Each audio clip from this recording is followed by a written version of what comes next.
today we're doing something a little bit different. We have two distinguished authors with us. We almost had three. And so an overwhelming talent, array of talent to talk to you about. And they have some interesting other aspects to talk about in addition to their own books. So let me introduce Alberta. Let's see if I get her name right. I've been practicing. Sequeira. Sequeira.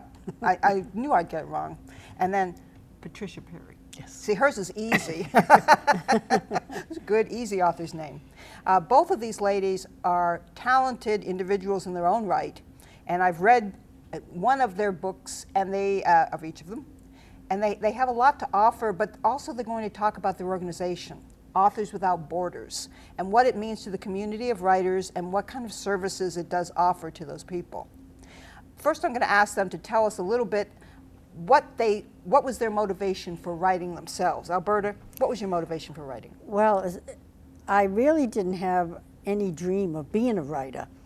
But my father had just passed away. He was a retired brigadier general in the Army. And I thought, well, I'll leave some of his history to my family and down through the generations. So I started writing it, and that's when I ended up halfway through the book. I went to a bookstore for a writers group, and I met Pat Perry.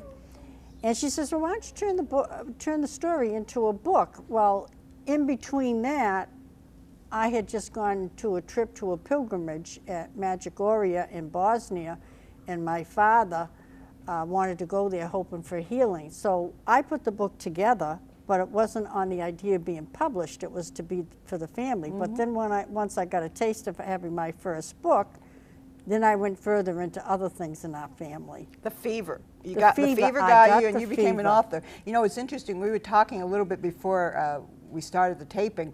It seems like everyone you meet, particularly on Cape Cod, either is an author or thinks he or she can be an author. So it's refreshing when people are still wondering, should they write or should they not write? Now, Pat, I found out, is undercover, is a federal employee undercover as a writer, or a writer undercover as a federal employee. I like that better. Okay. So Pat, tell us, now she writes fantasy. Correct. Which, for a federal employee, as a former one, I know this, you need all the fantasy you can get, right? It's a nice little escape. It's just, you end up creating a world where you control everything, pretty much, through your characters, pretty much. Yeah, that's kind of interesting, isn't it? Because you can make the world the way you like it. Anything you want it to be. You can have blue trees, you can have people that are 15 feet tall, but it's the personality, it's the character, it's the traits of that individual that should stand out. Now, in contrast, Alberta, you're working on fiction now. Yes. But your first books have been nonfiction, so you had to deal with facts. Yes, I did. And not only that, I had to make sure I got permission from every person that I wrote about in the book, because the first one, like I said, was about losing my father. The second one was losing my ex-husband from alcohol abuse, and that was Someone Stopped the Merry-Go-Round. And then the sequel, which I never thought in God's world I'd ever have to write about, but it was losing my daughter Lori, and that was Please God Not To. And then I went into the nonfiction, and it's these two books here. This is the first one, Someone Stopped the Merry-Go-Round, and Please God Not To. And then this book here, I call it The Completion, because after losing both of them, I wanted to know what I was doing wrong. So I had 34 alcoholic and drug users from Canada and the United States write their honest stories, short stories, on what made them start drinking and what they think we're doing wrong. Wasn't that kind of a downer to be involved in those topics for as long as they were, or was it a catharsis for you? I think it was a combination of both. I loved the idea of going to halfway homes, rehabs, and talking to patients and trying to build them up for them to realize that they're worth something. But this book I call The Conclusion, because I asked them the 23 questions, the poor things, so many of them, because I wanted to know what our parents and society and doctors, what are we all doing wrong? What do they need from us? And that's how I came out with the last book. Well, she's switching to fiction now, Oh, where now you've got I'm a lot having more fun. freedom, and Oh, she's yeah. even put steamy scenes in it. Oh, yeah, I have a few of So them. you know that is. That's to wake you up. Yeah, that'll certainly wake up everyone there. You know, we talked a little bit about something that writers do sort of agonize over, and that's the title of their book. Now, sometimes you have a great title and your publisher says, and they give you something else. But I was thinking for Patricia, I love this title, The Black Fairy. I mean, that is, you know, I just love it. It really, how'd you get that one? It's actually the title of one of the short stories in the book. And the 5 stories are also fantasy. The Black Fairy is a creature, I don't want to give it away, but it's a creature in that short story. You know, I'm always interested. I couldn't write a short story if my life depended on it. So how do you take and put in a short story the meat of a longer book and still make it interesting? I don't know how to do that. Well, the problem is I have a lot to say, which is why the first book is over 400 pages. Oh my goodness. So it was a big challenge for me to, in 4 or 5 succinct pages, have the beginning, middle, and the end. And it took a while. It was actually harder to write that than it was to write the novel. I think so too. I mean, have you ever done a short story, Alberta? No, I haven't. I've just opened my heart to whatever book I was writing. I think the smallest pages to them are 300 and some pages. But I've never written a small book. Oh, I take that back. When Authors Without Borders, we did the short our stories. first and only book, Loose Ends, and we had to write 2 short stories. I'm wrong on that. We did. You know, I wonder. A lot of times when an author is trying to prepare to submit a book, everyone wants to know word count, because if you're trying to sell your book, word count is pretty critical. Because if you're saying 400 pages, what was your word count on 400 pages? Oh my goodness gracious! It was a couple of 100,000. Yeah, I mean that's a hard sell. And for example, on mystery books, a lot of the publishers don't want anything over 80,000, 70 to 80,000. Ooh, that's high.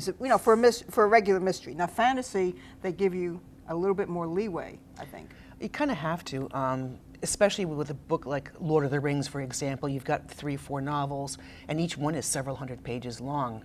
It depends upon how much you say, what you want to say, and how you end up writing the book. And what about the reader? Does it depend on the kind of reader that your book attracts? I've had 12-year-olds to 80-year-olds read it because it's more of a person, the character of the characters in the book itself. So you have the backdrop, you have a plot, obviously, and you have the action adventure, but people really liked the characters in the book, Yeah. and that's what keeps bringing them back. That's key, don't you think? If they don't like the characters, they may never finish your book, but they surely will not write. They won't buy the second Yeah. book. I remember reading from one author, like in the Writer's Digest, saying that write your book how you feel. Don't worry about if someone's going to like it. In a way, I know what you're saying, but in a way it makes sense, because if you're going to worry, like my new book, I have a few scenes that are a little Steamy. Steamy. I like that word. And Tasteful. maybe there'll be some people that won't like it. So I can't worry about that. Those scenes relate to my characters, and so that's... But I know once I wrote a book and I sent it out, and the feedback I got was everyone hated my protagonist. I thought she was rather cool. They hated her. I never could sell my book, so maybe that should have told me something. But all things that people say they don't like should help an author further down the road on what they're going to write. It's interesting though, the point you bring up, Alberta, and you've probably heard this too, Pat. There are some people who will write to trends. Yeah. And that, I think, is what Writer's Digest was telling you. Don't, if you find out, for example, that vampires are in, don't force yourself into writing about Yeah. that, because by the time you got it published, they'd be out. Yeah, that's true. Absolutely. Things change so fast. And so you do have to be true to what Yes, you're interested I in. think you should write what's in your heart and what you think is your story. And that, now the fiction you're working on now, is that going to be I hate that term, women's fiction. General fiction? Or what do you see it as? I see it as anybody who likes a nice romance. It's got some mystery in it, because there's a father who is a mafia boss. Do you kill anybody? Oh, I can't tell you my story, my plot. She won't tell us anything here. I'll tell We're you. trying to make readers. I'll tell you the name of it is The Rusty Years, and it should be out hopefully this year. And it's a retrospective of a 92-year-old lady, right? It's a 92-year-old woman who looks back at her life when she was younger, giving up the love of her life and gave a child up for adoption. And it was during the era of the 1920s when it was the Dust Bowl and also the Great Depression. Well, that's got everything. And I forgot to say the most important thing, it starts and the whole story is down the Cape.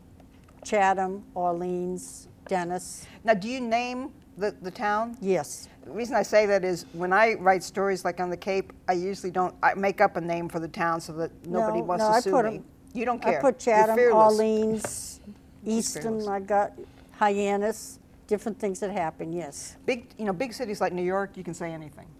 Yeah. It's New York. But it's sometimes people get a little sensitive. It's in a small town, but you don't care. No. What about you, Pat? Well, I Yours do. is fantasy. So It is fantasy, but in The Black Fairy, the second half is a comedy set in the Southeast Mass area, and the only real place I mention is, well, I don't know if it's still there, Newport High.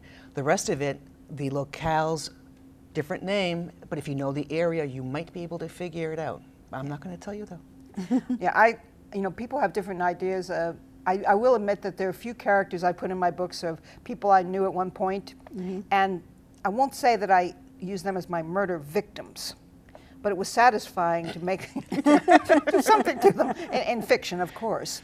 Now, I want to talk a little bit about Authors Without Borders because I think that's something the audience would be very interested in. Can you give us some insight into that group? I really wish the other members were here. It's Joyce Keller Walsh. She writes mysteries. Wait, we have her book here. Hello. That's one of her books. One of her books. And she's from Lakeville, Mass. And we have Willie Pleasant. She's from Dorchester. She writes short stories and poetry. But what's the objective of the group? well, we found it was harder being on our own and trying to, when you get those 92 rejections to your book. So we grouped together, being at the writers group in a bookstore plus a Lakeville library, and we decided to form our group, and it really got tight, and we are serious about it. We meet every month, and we have dues, and we put on a meet and greet in Taunton, and we had almost 30 writers and authors that came, even designers for books. It was a great turnout, and we're hoping to do the same thing in the spring. If anybody just goes to our site, which is www.awb, And they've had it on the screen. the number 6.com. They'll see our events coming up, but Pat can tell you too about our site. And we also, one of the reasons we formed was it was so hard to be an isolated author. You didn't know anything, and especially the first time go around, we made mistakes because there was no one there to at least offer us any kind of information or guidance. And that's what we do now. What we do is we help other authors or people who are in the process of writing a book. You can't avoid everything. You're going to make mistakes, but at least you can learn from what we've done in the past. You can take the information, the advice, or you can't. That's up to you. But it's there, and that's what we put up on our website. We also have members, associate members, for example, and they benefit from being associate members. They get discounts when we have various events. If we go to a festival, for example, they may have the opportunity to share a booth with us so that they end up getting the exposure that we never really had when we started.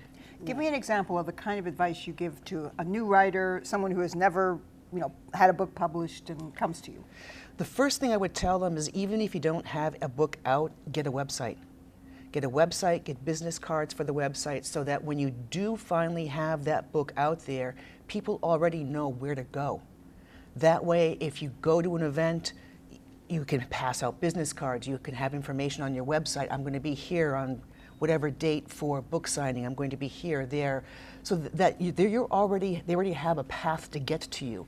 And then you can put in an excerpt from your upcoming book, for example, or the cover, or just communicate with them through Twitter, through Facebook, through any other social media site. See, I think authors too they start to panic because they don't know what to write, and I tell them, to start the first sentence.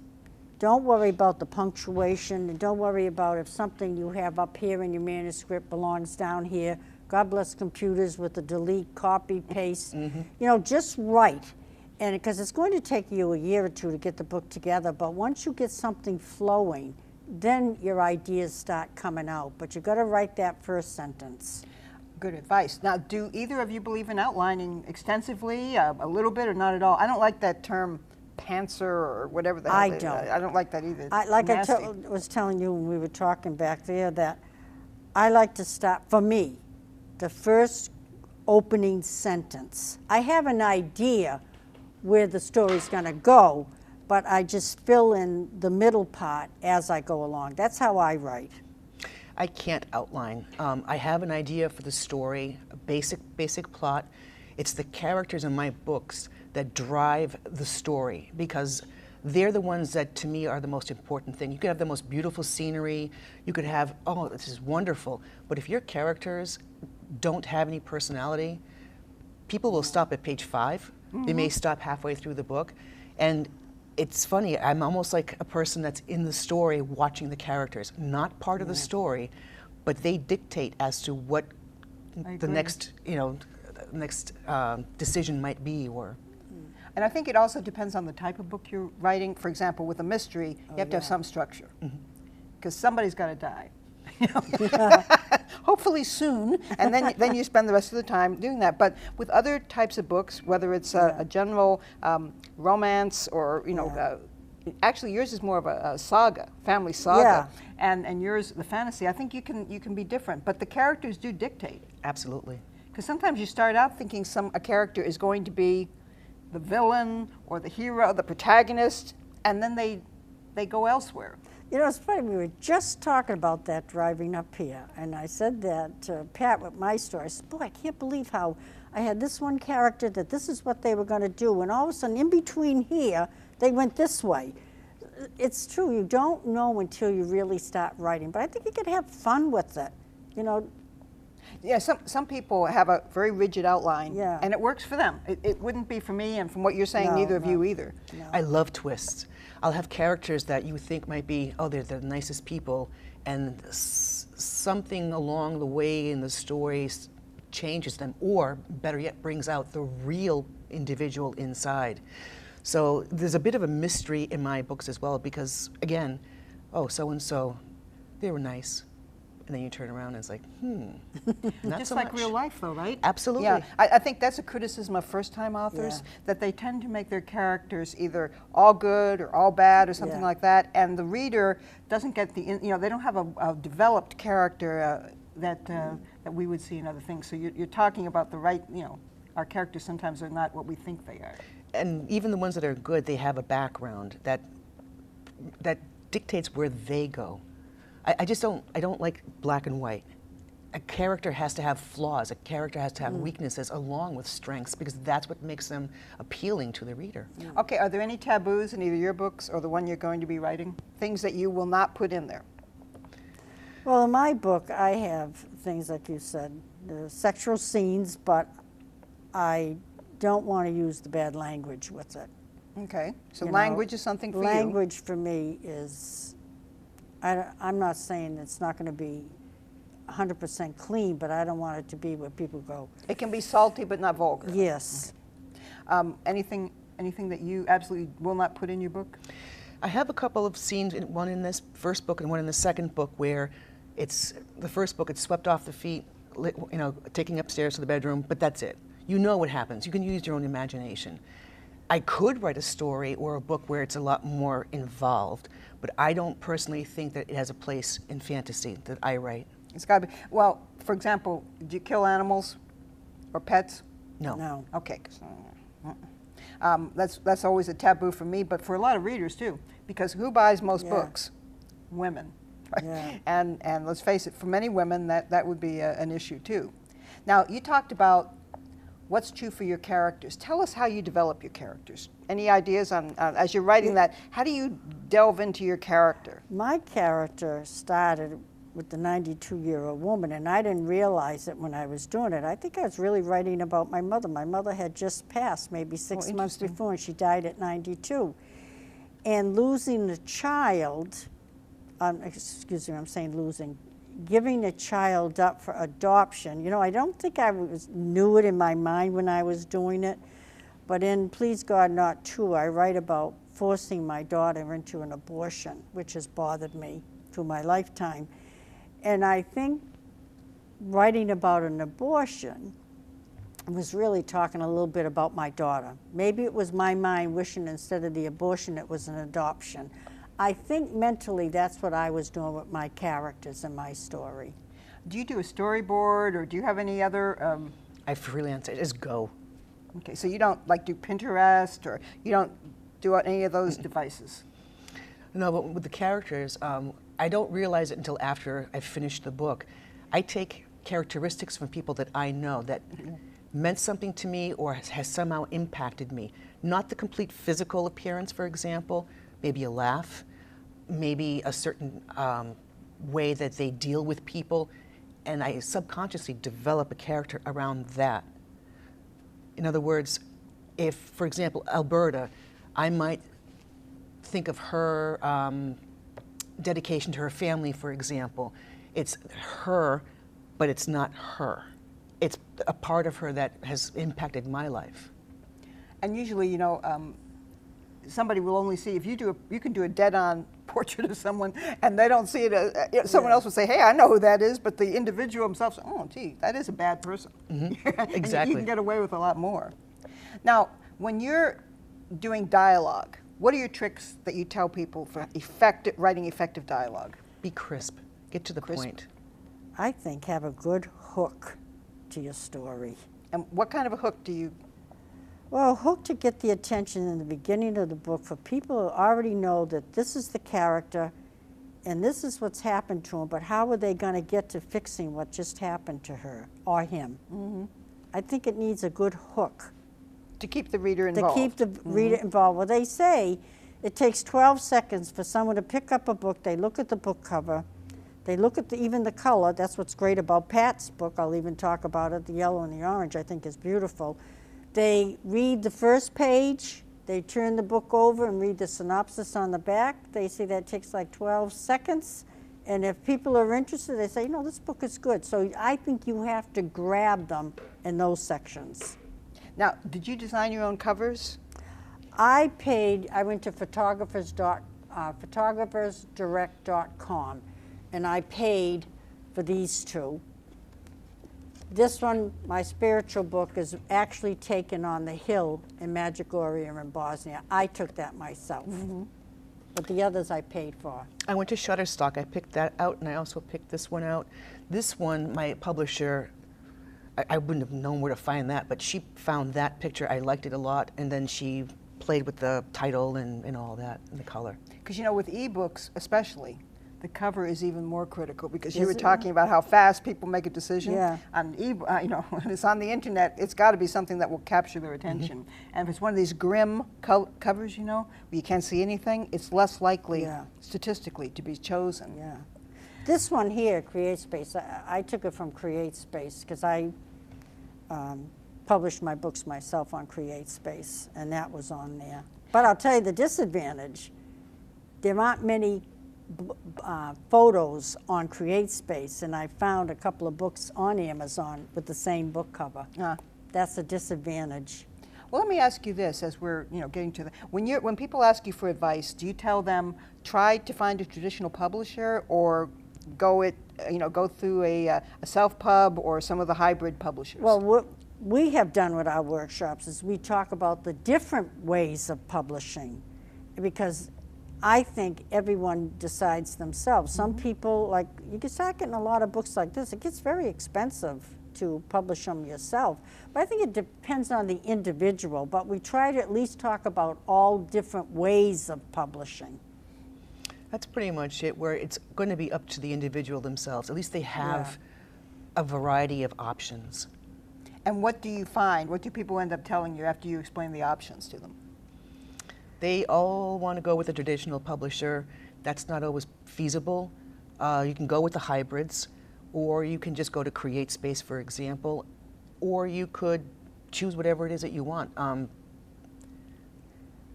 We don't talk to a lot of people after they publish their books. Okay, yeah. We meet a number of them, and some do become associate members, but others we don't know. They don't follow up and say, hey, we have my book published, and it's through Traditional or whomever. Just talk short. I do workshops from my publishing the way I did. One is bring your manuscript to publication. The other one, which I've taught in Dorchester, is how to self-publish your own book with CreateSpace. And the last one I just did about 6 months ago was writing your memoirs. So I try to pass these out when we're with the group also, so that they can learn from the classes.